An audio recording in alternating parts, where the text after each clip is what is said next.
beautiful season. Summertime is a great time of the year for friends, family, and I really hope that we can convey that spirit to each other, and within ourselves, within our community.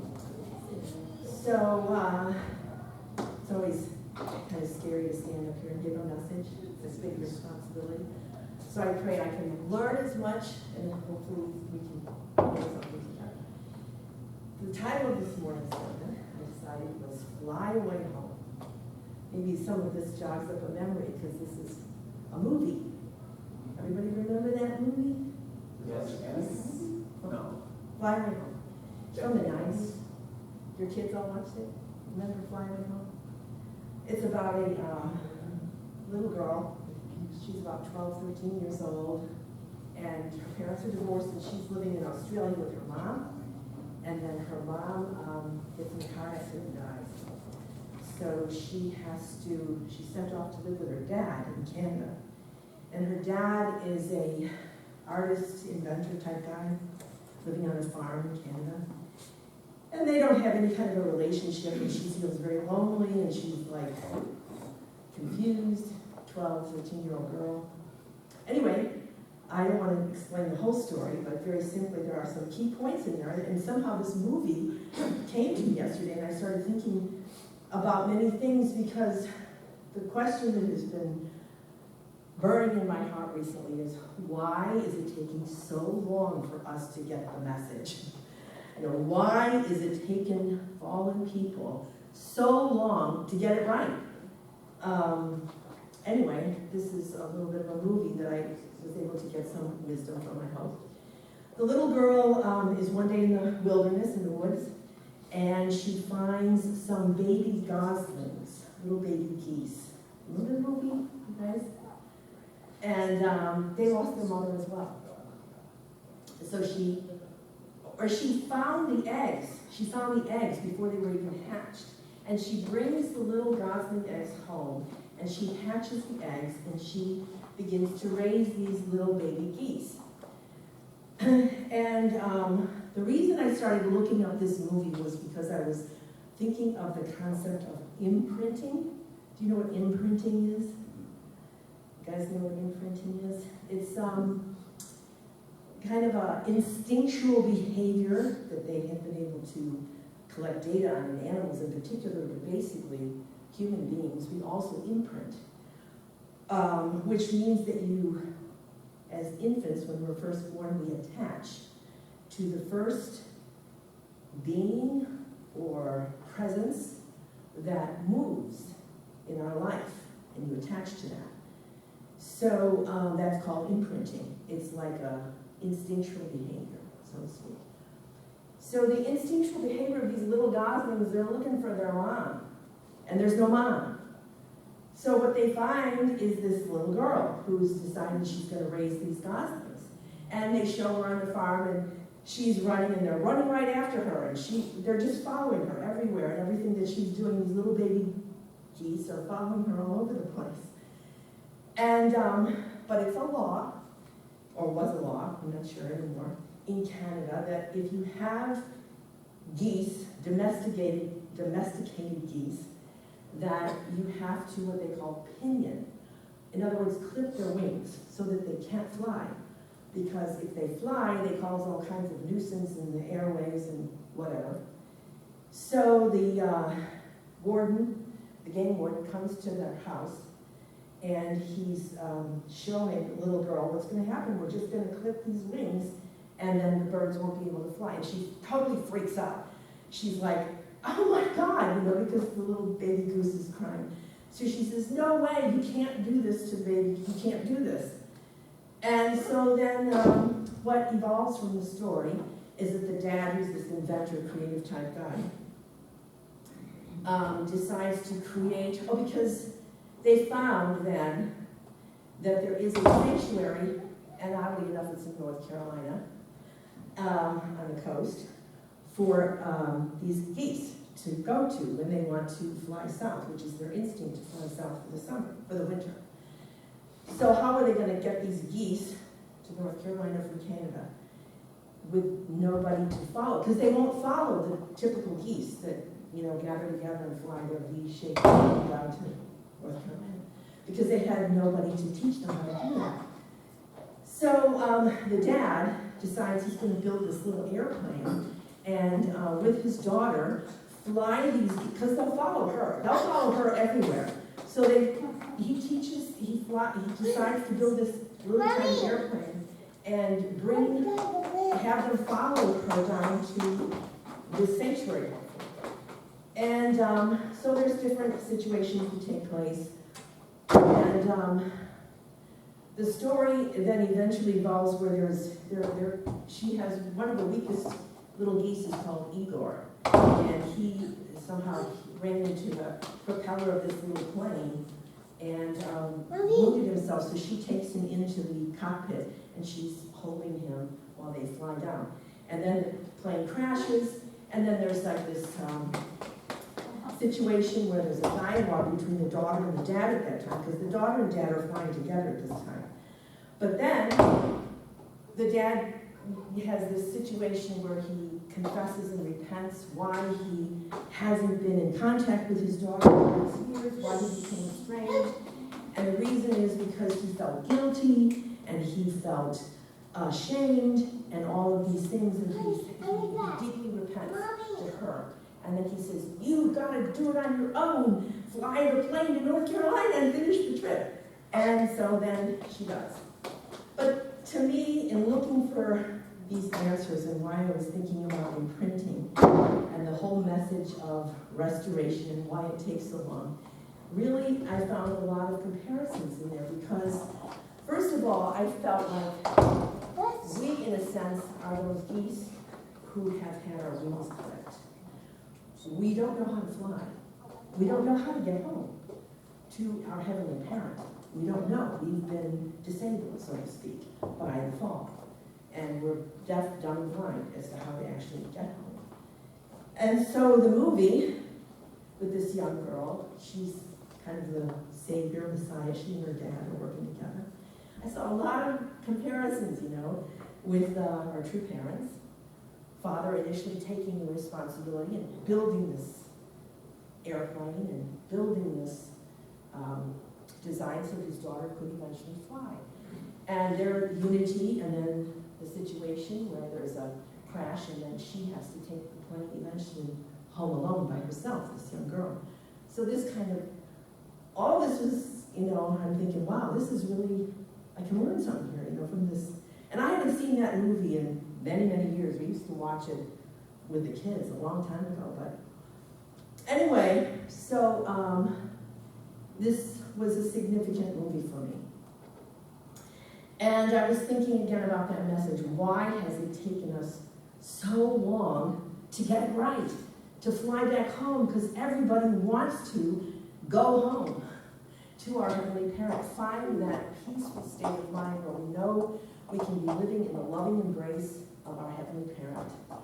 That's what all of humanity has been struggling to do since the time of the fall. So, bear with me here. I took a couple quotes from the New Testament from Jesus Christ. And he says this quote, which everybody's very familiar with.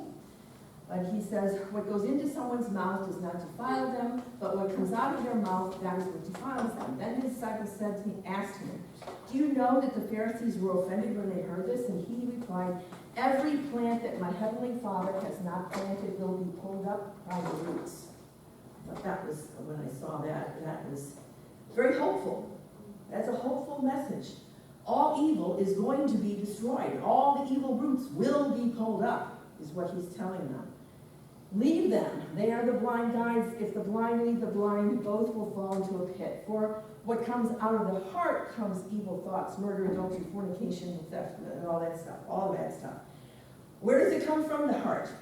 Can you see somebody's heart? No, you can't see what people are thinking. You can't see what they're feeling. And Jesus' message, and he's given it repeatedly in the next quote as well, is that stop pretending. You're not fooling anybody. Your evil desires, your faithlessness, your, rude behavior, all of that residing in your heart. You can go to church every single day. You can give that tithe thousands of dollars, you can do whatever, but your heart is real. And that is where the change needs to take place. Because he says again, and when Jesus is saying this, he's not being a nice guy. He's upset. He's frustrated. He's like angry, but not angry in a selfish way, in a righteous way, of course. He's not happy with the fact that these religious leaders, and I can't help but reflect on our own behavior many times as well, the religious people, so-called the best members, what kind of behaviors are we hiding in our own hearts? And that is where the whole idea of our wings being clipped and being false to ourselves and being false to others, that's what was resonating through when I was reading these quotes. So Jesus says, you hypocrites, you clean the outside of the cup and dish. We shine up and look all good in front of everybody else. But on the inside, you're full of greed and self-indulgence. You blind Pharisees. First clean the inside of the cup and dish, and the outside will be clean as well. Right? That's the message. And then, woe to you, teachers of law, for you are hypocrites. You're whitewashed tombs. You look all great on the outside, but on the inside, you are crap. You're really not good people. And so, I think about Jesus Christ. This is 2,000 years ago, and of course he's standing on the foundation of the whole Judeo-Israeli history.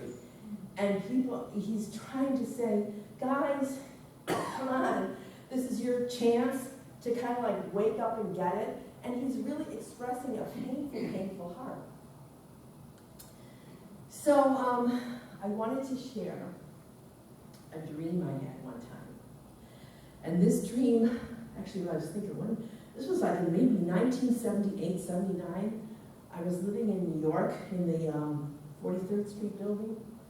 And this was right after Washington Monument. And I don't know, my family history is a little bit with my parents. I went through the deprogramming, kidnapping thing. So they were really watching me very carefully, kind of to make sure that, kidnappers or whatever went after me.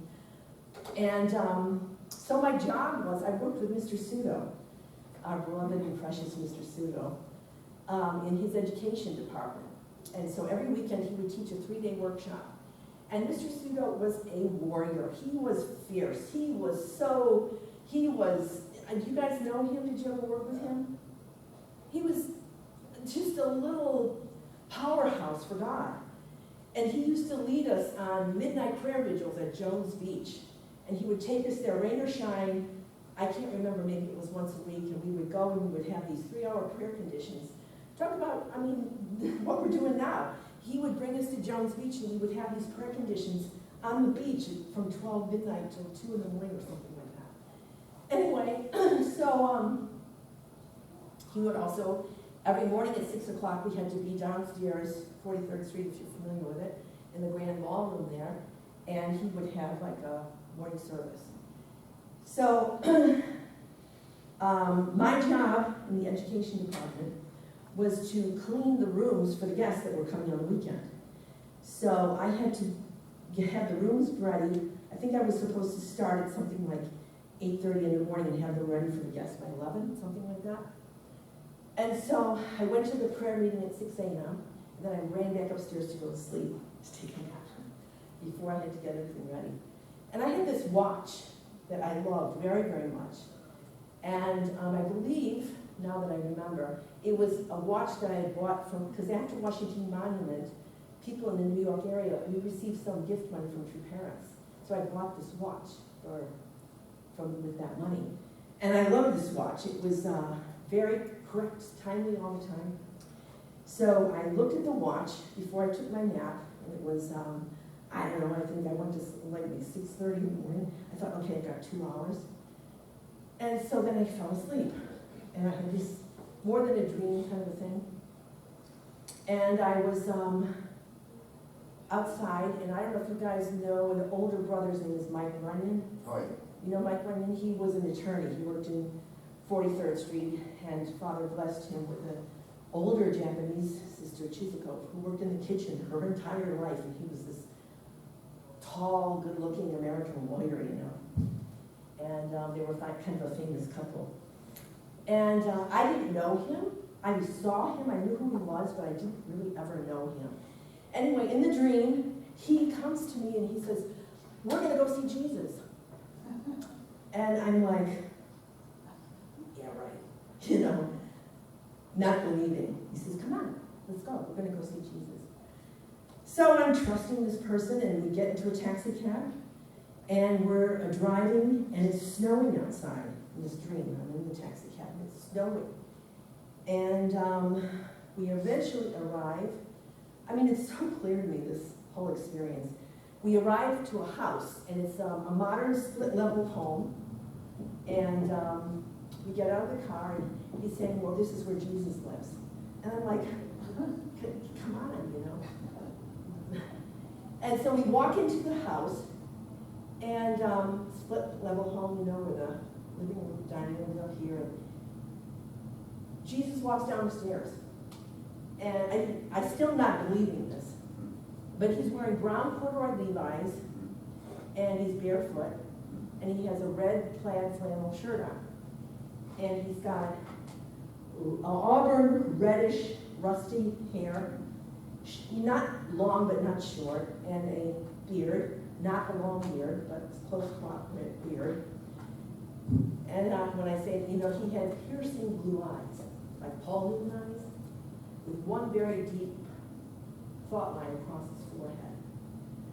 And I'm still not believing this. I'm like, this is not Jesus. I'm sorry. This is not, you know, I'm saying to myself, this is not him. And then he begins to talk to me. And he begins, okay, waterworks coming. He begins to talk to me, and he begins to explain to me about his life. And I'm listening, and I'm still not believing. And so he takes his shirt off, and he shows me his back. And his back was not like what I thought. It would be like all scarred and bloody and red. It was definitely very chafed and reddened, but it wasn't like all torn up. So I'm skeptic. This is not really Jesus. But then he begins to talk to me about his life and explain to me his heart. That it wasn't the physical pain, the crucifix, the crown of thorns, the 40 whippings, the torture. It was his heart that was suffering because nobody could get him. Nobody got him. Nobody understood him. Nobody, in the dream, what's coming through all these flashes of his mother, his disciples. I saw like a carpentry shop. These images were coming, and he's talking to me, and he's telling me these things. And then eventually I said, stop, I can't take this anymore. It was too much for me. It was too painful for me to hear anymore. It just hurt so much that he had to go through this. And so I think I woke up. And when I woke up, I looked at my watch, and it said 8:30. And I was so happy. Wow, I made it, 8:30, now I can get up and do my job. And I walked out in the hallway, and a couple of sisters came and they said, where have you been? Do you know what time it is? And I'm like, it's 8:30. My watch said, no, it's 11 o'clock in the morning. And I said, oh my gosh, this is definitely God is showing me time stopped. Even physically, I'm so watched, and for me to have that experience. And that, since then, or ever since that day, I was fundraising. And I would go, and these images of Jesus, the paintings of Jesus, would just be there all over the place, popping out. And I really felt a closeness. And in our movement, we don't really celebrate, at that time anyway, Jesus Christ at all. So nobody could really get what I was talking about. Oddly enough, and I saw on YouTube I think it was the day before yesterday, I don't know if you guys saw this, somebody posted the YouTube video of Hoonjinim's car in his accident. It's on the YouTube video, and it's I think it's some GPA, what do they call GPA members. They went on a tour, and they went to see Hoonjinim's car that was in the garage there at in Barrytown. And I think the reason they showed that is because I heard they sold Barrytown, right? They have to move that car. So, but oddly enough, I had a dream of Hoonjinim one time, and it was similar in the sense that that dream, I went through the car accident with Hoonjinim, and the emotion. I didn't feel the physical, but the emotional. The darkness, the cold, the loneliness, right? So my point again is that invisible world of heart that Jesus 2,000 years ago was saying, like, clean up your act, guys. It's not about how you look, how you act, who you are. It's what's going on inside yourself. So, that's a hard place to get to. We have to face a lot of fear, a lot of judgment, a lot of shame, a lot of whatever, concepts that we have been imprinted, going back to the movie, we've been imprinted to follow false images, false models, false mentors, in order to get to that original place, to find myself, to find out who I am, who my parents are, where my home is. I have to do that by myself. Nobody else is going to do the work. You can go to all kinds of programs, all kinds of church, and all kinds of whatever. But you got to do the work. You got to do it by yourself. I believe that's significant in the sense that even True Mother is asking us now to pray in my name, not in even our couple's name, because I think in this final journey, I have to face my God by myself. Eventually with my husband, whose birthday is today, and my family, but that journey in the final moment has to be by myself. So, do I have any more? One more quote is from True Mother's book. And she said on page 269, he sent his first son, Jesus, of whom he could say, this is my only begotten son. Nonetheless, Jesus, and they didn't refill. So Jesus, God, Jesus, I think I forgot the main sentence that I wanted to, Jesus is God's mediator, sent as our true parent. He was sent to be our parent. He was meant to fulfill the mission that we're struggling with right now 2,000 years ago. But again, nobody got him, and even today we're having a hard time getting what's going on around us, to have the strength and courage to be able to look at my own inside self and discover, how to fly home and find that resting place. So I think that's where I wanted to end. If there was anything else, I thought it was, I think that was it. So I hope you guys got something out of that. Yeah. It's, I wanted to say that I've been going to the Church in One a lot. I love that place. I feel like I'm home when I'm in there. I feel the resonance of God and true parents, and in particular, very recently, Hyojin, very powerfully.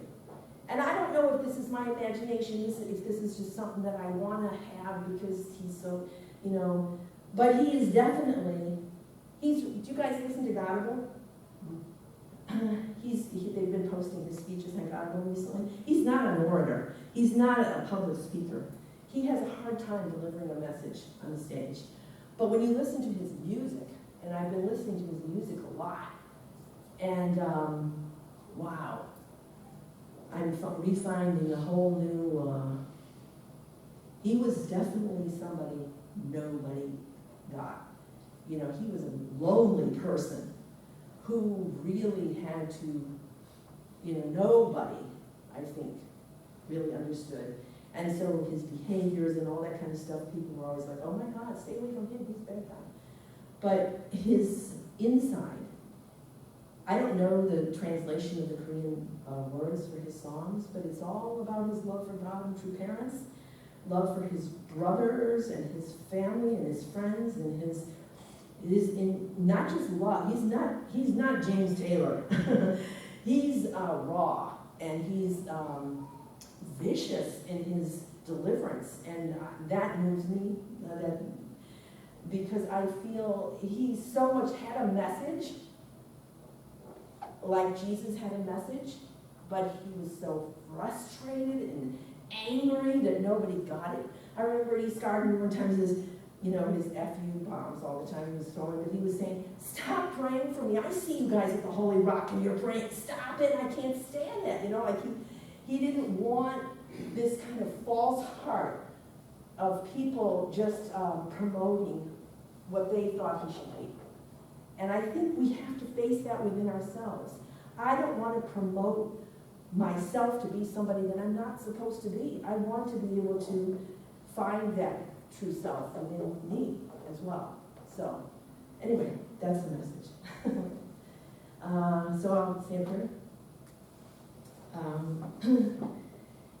Our precious Heavenly Parents and our true parents of heaven, earth, and humankind, thank you that we can be here, our very small community here in the Family Triangle Church.